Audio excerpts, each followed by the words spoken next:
Hi, everybody, and welcome to Consultative Leadership for Acquisition Professionals, brought to you by Steve Van Rees from one of our sponsors, Graduate School USA. Steve is a Senior Program Manager for Acquisition, Personal Property, and Grants Curriculum at the Graduate School USA in Washington, D.C. Steve retired after a 35-year federal career as a Director of Contracting and Administrative Services and Procurement Executive at the U.S. Office of Personnel Management. Steve graduated from Rochester Institute of Technology with a Bachelor of Science in Printing Management. Ladies and gentlemen, Steve Van Rees. Well, thank you, Cheryl, for that introduction. I appreciate it. Good morning and welcome to my presentation on consultative leadership for acquisition professionals.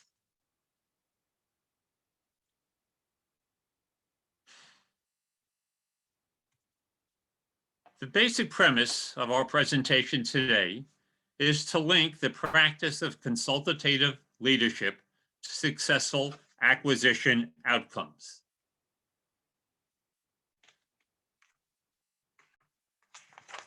I'm going to get there. As a former federal procurement executive, I worked with the Federal Executive Institute, or FAI, to develop the acquisition workforce. The tool used by FAI is a biannual workforce survey designed to gauge the workforce's both technical and business competencies. The most recent survey was in 2018, and it asked acquisition professionals both the importance of and the respondents' self-assessment of their performance in each of the following areas.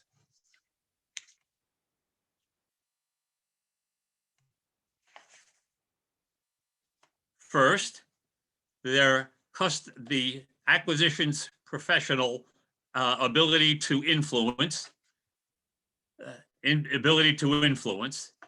critical thinking, customer service, oral communications, problem solving, and written communications. For today's purposes, the results of the survey revealed that customer service business competency was the most highly rated average proficiency. Secondly, the ability to influence business competency received the lowest level of proficiency.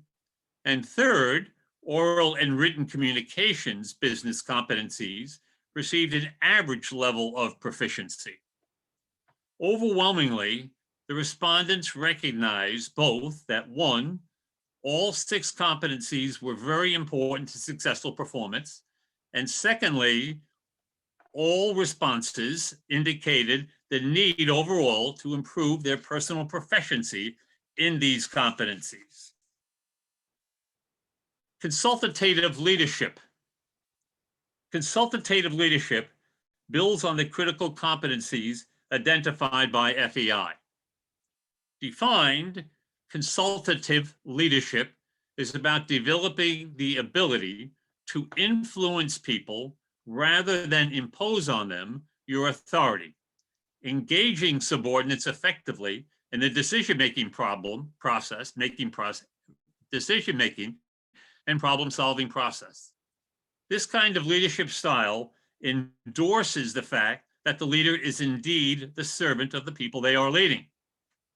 If you pause for a minute, think about in your experience when working with acquisition professionals, would the outcomes have been improved if there had been a more of a teaming relationship, leading relationship, rather than a top-down relationship? We're going to be talking about that question at the end of our presentation very briefly. Another way to look at consultative leadership, true or false? Being a leader or an internal consultant is sometimes within an organization is harder than rocket science.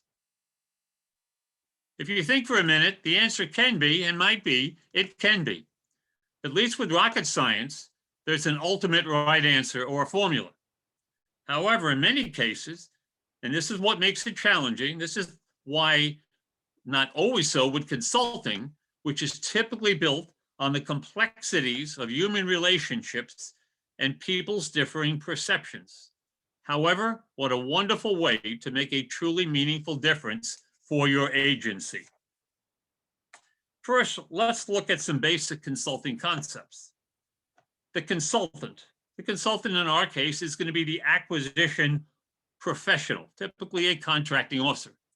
And that person has influence, but no positional authority. He's outside, she's outside your organization. A manager is a person who has direct control over actions and decisions, the boss, if you will. And program manager is a person typically working for the manager who has the acquisition need or the requirement. And an intervention is any planned action taken in response to an identified need or to solve a problem. In our case, this intervention will be the program and be involved the program office, the acquisition professional, and after contract award, typically the vendor who we have designated or have hired that contractor to do that work for us. An acquisition professional is typically, as I said, either a contract specialist or a contracting officer. They're the CO. They have authority in writing to award government funds. Most agencies recognize acquisition professionals for their technical skills, but possibly the most important competency they can exhibit is that of an internal consultant. Acquisitions act as a partner or consultant in several ways. First, helping program managers define problems that need solving. Secondly, overcoming resistance. Third, assisting in the development of quality statements of work. And fourth, after award, ensuring the contractor meets the terms of the contract. Depending upon the situation, a contractor, a acquisition professional, consultant, can play several different roles. Peter Block, in the book Flawless Consulting, identifies 3 such roles. First, the expert role, the role of the expert. The consultant has the authority to gather information, decide how to proceed, and take or recommend action, and in effect, solve the problem for the program office. The second role is a pair of hands. The consultant acts at the behest of the manager, does the work, but the manager does make all the decisions, maintains control. The consultant is relatively passive, doing the work of hands. And the third role Block defines is a collaborative role. The consultant and the manager create an equal partnership, planning, sharing, and decision-making. The manager and the consultant share authority. A moment for reflection. Consider this, and we'll talk about this at the end of our session. As a manager or a program manager, what role did the acquisition professional play in your project, and was it successful or was it not successful? Mr. Block's consulting model is a 6-step process, which I have amended at the bottom of this slide to model around the acquisition process. Block's model moves from left to right and contains a series of 6 discrete phases or steps, which at time overlaps. In the acquisition professional, along with the acquisition delivery team, often tracks back once in the process to an earlier phase to clarify emerging issues as the project develops. It can be typically thought of as 1 step forward, maybe 1 step back, clarifying and understanding as we go along. Consulting model, as Mr. Block has defined it, has 6 steps. First step is entry, initial entry, engagement with the customer, the development of the team, and clarifying the needs. What are we here for? Secondly, to obtain information about the need and conducting market research to find how sources for the particular need. Dealing with resistance. Now that's identified as the 3rd step, but we'll deal with resistance Both the program officer, the manager, and the consultant will typically deal with resistance throughout the process. That's step number 3. Next step is describing the need. How is the government best served by describing what we need? Once that need is described, the acquisition is completed, and then the contract is administered between the parties of the contract, the government, and the contractor. And then lastly, as a look back or lessons learned phase, evaluating the acquisition. What went wrong as part of the consulting process? What went right? And what do we do in the future? This slide lists the 6 competencies that FAI has identified as essential for the acquisition process. Acquisition professionals: the ability to influence, critical thinking, customer service, oral communications, problem solving, and written communications. In practice, I've identified 4 of the 6 steps that we just looked at. Exploratory meetings, clarifying needs, dealing with resistance, describing the need, and contract administration.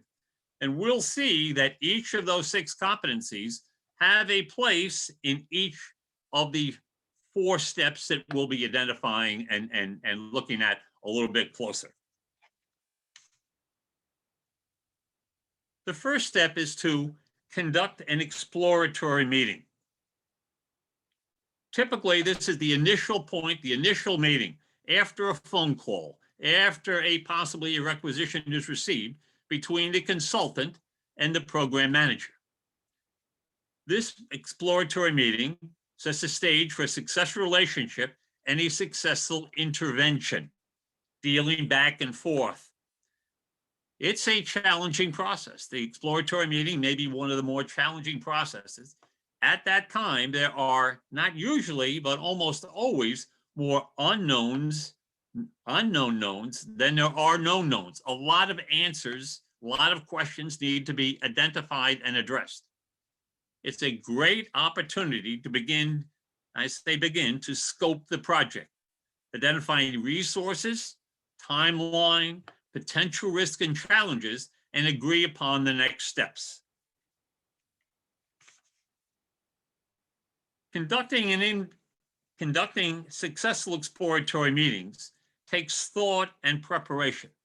I'm going to now share with you 3 best practices to help create successful exploratory meetings. First, asking the right question, practicing active listening, and then framing and reframing the problem. Our first is conducting exploratory meetings by asking the right questions, using a 2-step approach. For example, consultant might ask, what do you, the program manager, want to accomplish? A follow-up question might be, how would you define this task? The second primary question might be, what are the desired outcomes? It gets the program office to think, expand, think out the box. What do we want at the end of this acquisition? How are we going to solve an issue? How are we going to meet our mission? And a follow-up question might be, what do you see as our desired solution? A third possible primary question would be, are there flexibility considerations? A follow-up question, will you be open to other options? Is there another way to look at the need? A second best practice is to practice active listening. We talk about this, and it's something we need to continue to remember. We have a tendency to talk over, not talk to. So some tips about practice active listening. Encourage others to talk. Ask questions is a great way to do that. Listen for mindset. Does somebody want to be there, not to be there? Listen for mindset. We'll talk more about that at the content and personal level. Listen for feelings as well as for facts. Stay focused, easy to become unaware and too focused. Stay focused on the issue at hand.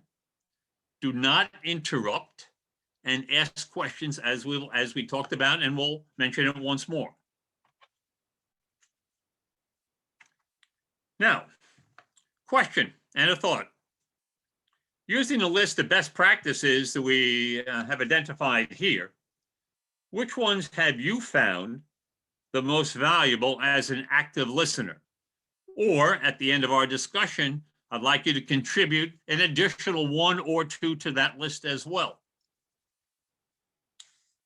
A third best practice is to frame the problem.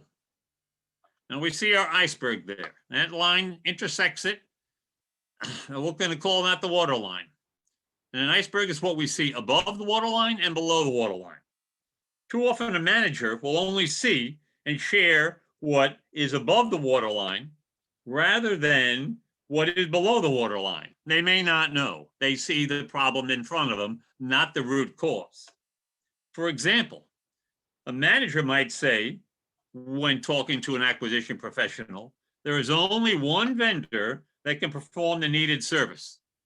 However, below the water line, it may be that in reality, that is the only vendor that program officer knows about.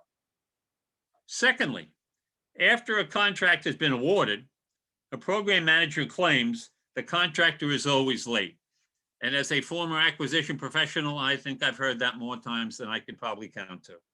But in reality, the government may be the cause of the vendor's problem.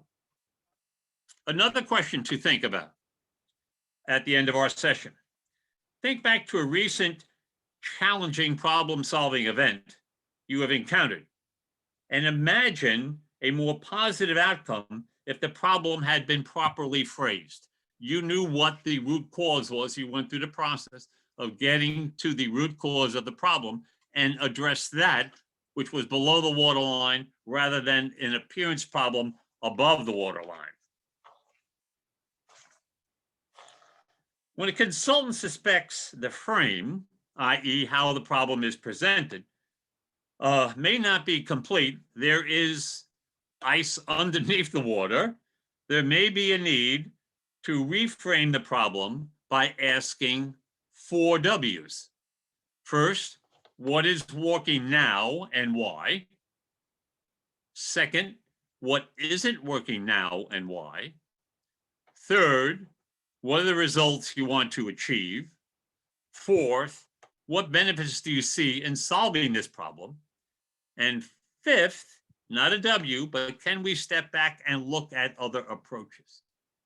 Getting a program office to recognize that is invaluable. Another consultant can also begin reframing the problem through this 3-step approach. Again, about asking effective, meaningful questions. First, fishing. Ask an open-ended question. Throw your line in the water, see what comes up. See what comes up. Then start digging. Get that initial answer, that initial response, and start digging, taking it apart. What does that mean? What does it mean for us? What does it mean for this procurement? And ask simple yes, no questions. Yes, we want this. No, we don't want that. And again, it's clarifying layer by layer by layer. Now, step number 3 is dealing with resistance. And as I mentioned, we're going to be dealing with resistance from both parties. Believe me when I say that acquisition professionals are not perfect. They sometimes move too quickly through an acquisition, merely to move that acquisition forward rather than a thoughtful process. So, as we defined earlier, consultative leadership is about developing the ability to influence people rather than imposing upon them your authority, engaging subordinates, and involving them in the decision-making and problem-solving process.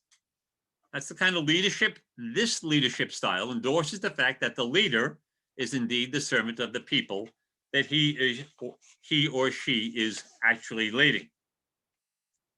This is also identified by Stephen Covey in the 7 Habits of Highly Effective People. And his bottom line of all his work is this: the key to human influence is first to be influenced. First, understand what's happening before seeking to be understood. understood. It's that level playing field between positional power, you'll see on the slide on the left, and personal power. Covey-Desai defines leadership very broadly as positional power, as formal authority granted by an official position. The contracting officer has a contracting officer's warrant. It's the only one that can spend the government's money. You can't as a program manager. COs have are able to access key groups, high visibility, and a clear connection between position and organizational mission. Personal power, on the other side, is more characterized by expertise, competency in an area of work, a high achievement track record, related experience, been there and done that successfully, has admirable characteristics such as being focused and a very hard worker. Now, in dealing with resistance, the consultant needs to be prepared. Be prepared for resistance and plan for it accordingly. Change is challenging for everybody, maybe to a different extent, depending upon the circumstances. And when we confront or we face change, it's challenging, and there may well be resistance. Change for a person or an organization may appear to be the result in a loss of security. Change can create distrust or uncertainty. This is the way we've always done it. You're suggesting we do it a different way. That's the face of resistance. Now, resistance is multifaceted as well. Resistance can look like confusion. I don't know what to do. It can be real, or it can be perceived. I really don't want to go there where you're trying to get me to. It can be aggressive. There's no way of doing that. This has worked. We know what we're doing. This is the only way we're looking at it. Impracticality. There might be a sense in a program office of this might work, but they're not sure, so they're going to say it's not going to work. It's an impractical solution. Silence, maybe the worst. That's that stare for 5 minutes. What are you talking about without a word? And time, similar to silence, people being unresponsive. That's a consultant's challenges to, one, plan for that resistance, and then secondly, look at that resistance as well and characterize it. That's how you will deal with it successfully. Now, one of the first steps in dealing with resistance is to separate content level resistance from personal level resistance. Content level resistance, good faith questions and answers. Person may not understand, but the nature and the purpose of their questions is to find out more. They're on that path with you. They may be a step behind or a step next to you, but they're on that path with you towards success. Personal level resistance is much more challenging to overcome.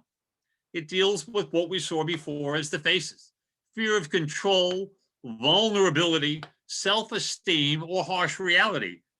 This may mean that what I'm doing now may not be the best way. That's personal level. That's typically more challenging than with content level resistance. Now, a sure sign of resistance of the challenging type is the focus is on the personal level. Just a few simple tips. One, for the consultant, be neutral and non-judgmental. Be neutral and non-judgmental. Discuss rather than direct what the client is doing and ask for example. So turn it away from the person who you're talking to and at the problem. How can we break out of this cycle? The second question might be, what reservations or concerns do you have? Lastly, that was a worthwhile discussion. Give credit where credit is due. Encourage. Before we go on, what other reservations, or do you have any other reservations? Now, step number 4 is acquisition related. We're going to be talking about describing the needs. And it focuses on the challenges associated with the team understanding and being able to describe what they want or the successful acquisition outcome. One of the most critical components of ensuring successful acquisition outcomes is to be able to understand and clearly describe an agency's need, what they want to solve a problem in either a statement of work, SOW, or a performance work statement. Simply put, and this is a harsh reality, if an agency, the acquisition team, is unable to clearly describe their needs to commercial vendors, they should not expect a commercial vendor to understand their needs and provide them a solution. That burden is largely on the federal government. In fiscal year 2000, federal agencies awarded over $580 billion in contracts to commercial vendors, with about 2/3 or $385 billion for performance of services, people doing tasks. When describing the government's need for services, we are best served by creating a performance work statement, which describes outcomes, solutions, or results. Now, when developing a PWS, the acquisition team, program officer, program manager, acquisition team must address each of the following 3 questions for the contractor, for the offers to consider. What must be accomplished to satisfy the requirement? Secondly, what tasks must be accomplished to arrive at the desired outcomes? And third, how will we know if the outcome has been successfully achieved? You need to define what the solution looks like and what it will accomplish.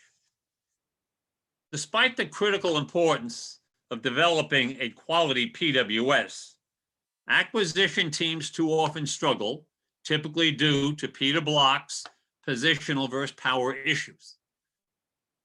Positional power, acquisition professional has that formal authority by official position, has a clear connection between position and agency mission. That doesn't encourage him or should not encourage him or her to tell the program office or the manager what to do or how to get it done. Personal power on the program manager side, experience and competency in areas of work, focused and hard work. Each party, positional and personal, have strengths.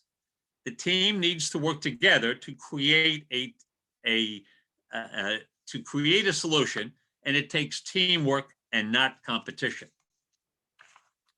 And our last step that we'll be illustrating is administering a contract. And this can take, after contract award, it can take months, it can take years, depending upon the contract. First step, or first thought, a contract takes place or is in place after a contract has been awarded and focuses on execution and outcome based upon the 4 corners of the contract. What both parties have agreed to, a meeting of the minds, contractor and the government, and the 4 corners of the contract, including all legal and binding terms and conditions.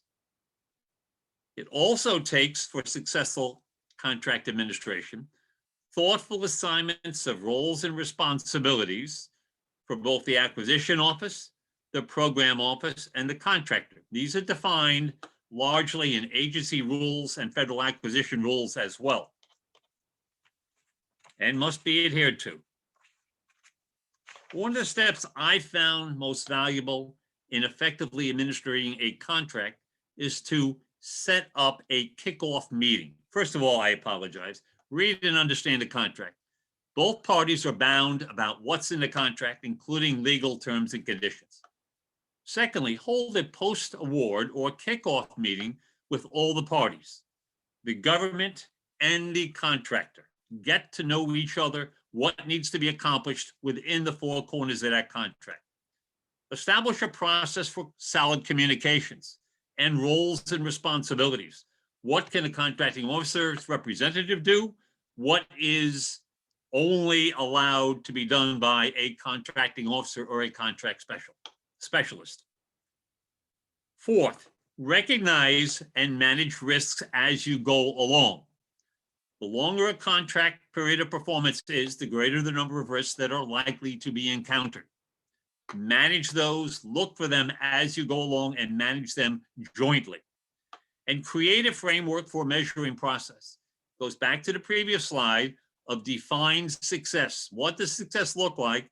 And measure performance based upon the scale that you have set, whether that's time, quality, time or quality, and number. During contract performance, administer the contract regularly. Don't wait until the end of the period of performance. Some tips here are done in a consultative mode. Use the performance metrics in the contract, such as I stated, timeliness, cost, and quality. Measure the right thing. Measure aspects of the contract that lead to success, not just counting what's the meaning of that deliverable. Stress two-way communications throughout. Ask the right questions. We're going to be doing an exercise here in a minute. Ask the right questions, the why questions. Have risk elements changed, and how should we react? The contractor and the government, to the extent of the contract, need to be nimble. Stress causal and root cause analysis. Go back to framing problems, above the waterline, below the waterline. Together, let's look at a classic problem-solving technique. So the problem here, and this had been around for a lot of years, probably since the monument was built, whenever that was. And the problem is the Jefferson Monument in Washington, D.C. is deteriorating. So we're going to go through a series of 5 whys, okay? So I'll have the why there, and I'm going to ask you as we go along to talk to yourself, talk to who's ever in the room with you, through these 5 whys. So the first why is the monument deteriorating?